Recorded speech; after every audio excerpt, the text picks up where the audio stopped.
Hi folks, it's Fiona here again. So going on from the earthing that I talked about earlier on, and how we were going to focus a mindful movement or yoga pose on grounding ourselves from the feet and up. Okay, so the pose I'm going to introduce you to is called mountain pose or Tadasana. So just in case anybody's has never done any yoga before, so forgive me for anybody who has and is used to any of these terms of phrase already, but I'm going to explain it as if nobody knows anything. Is that all right? Okay. So we're starting from our feet, and just to show you what I mean when I talk about the four corners of the feet, I was standing outside in the garden earlier on in my bare feet, so you can see the grass stains. So the four corners of the feet are 1, 2, 3, and 4. So those are the 4 points of reference that you use to help find your balance, or to help find the ground, and those should feel relatively even for you. Okay, so I like to start with my hands on my waist, and what I like to do is to help find evenness in the four corners of your feet is you can lean a little bit forward, so your heels will rise a little bit, and you lean a little bit back, and so your toes will rise a little bit.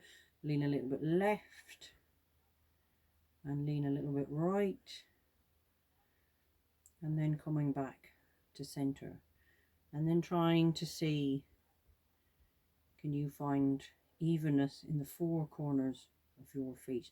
Now maybe you might have to try that a couple of times, particularly if you've never done this before. Of course, I can't tell whether you can find it for yourself. So the only person who will know is yourself. So this is bringing awareness into your feet. So when you feel that you've comfortably found it, I'd like you to try lifting up all of your toes. And if you can, beginning to put them down one at a time. Now again, if this is totally new to you, feel free to use your fingers to help to get your toes and space them out. This is great actually for working, for spreading your toes out. It's great for working on any bunions, such like. Now if you have them already, this isn't going to rectify them, but my point being is it's to help to straighten out the toes. And it did take me actually about 5 years to control the toes of my right foot, and I can't remember how many years later it was my left managed to follow. And it is a bit head wrecking actually to try and do this, but it's interesting and I find it fun. So then we're working ourselves up. So when we've got the four corners of our feet and we're pushing down, and the more you push down into your feet, it's interesting to note that the more it feels like the ground pushes back up against you. It's a kind of an interesting thing, and it helps to bring that awareness. So we're going to move up the body and we're going to engage our legs. So when I say about engaging your legs, I don't mean just ramrodding the kneecap back. So to get it really rigid, it's not really, it's not that. You're straightening your legs, yes, but there will be a slight bend in them, and you can see the scrapes I got outside in the garden from dealing with the briars.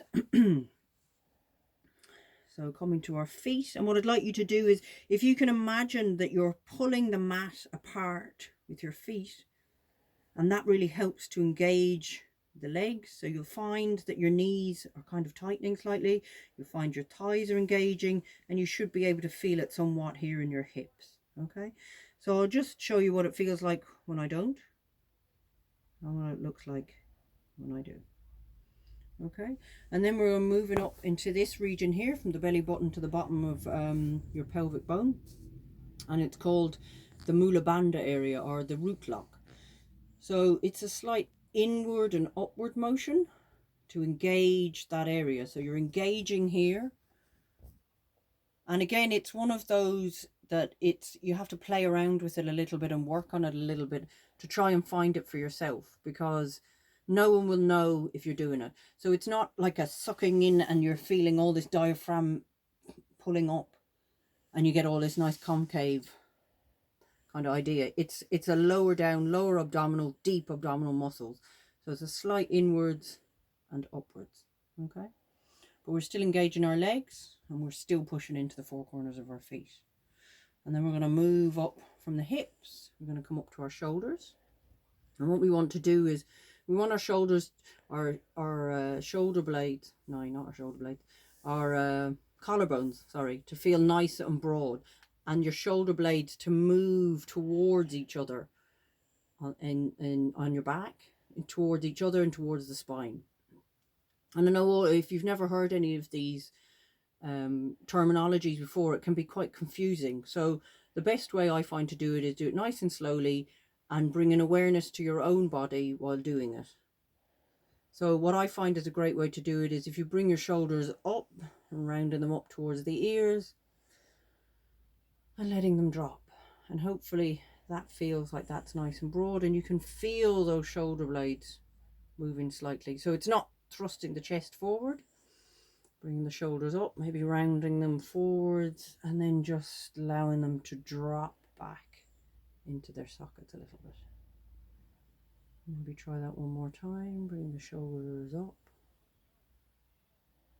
And a nice little sigh to bring them down. And then we're just going to allow the arms to fall out by the sides with your palms facing away from you.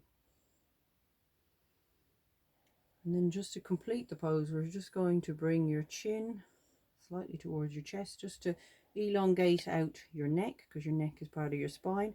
So a nice way I find to visualize this is if you had a string pulling up from the crown of your head, and you've got your feet rooted into the ground, and the sky is pulling you up, up, up, and it helps to align your spine.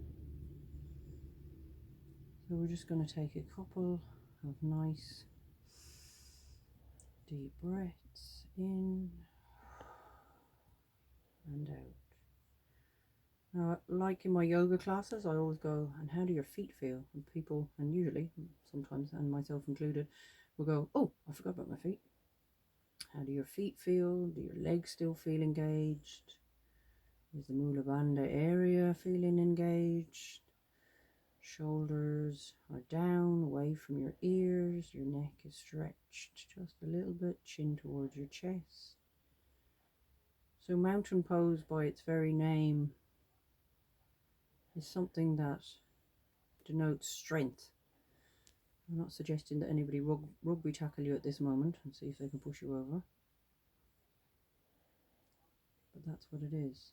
When we think of mountains, we think of height, we think of strength. Grounding down through our feet into the earth, in your root chakra. Inhaling and exhaling. Inhaling and exhaling. Inhaling and exhaling. And slowly beginning to open your eyes. Bringing yourself back into the space wherever you are. And that's mountain pose. Thank you for your practice.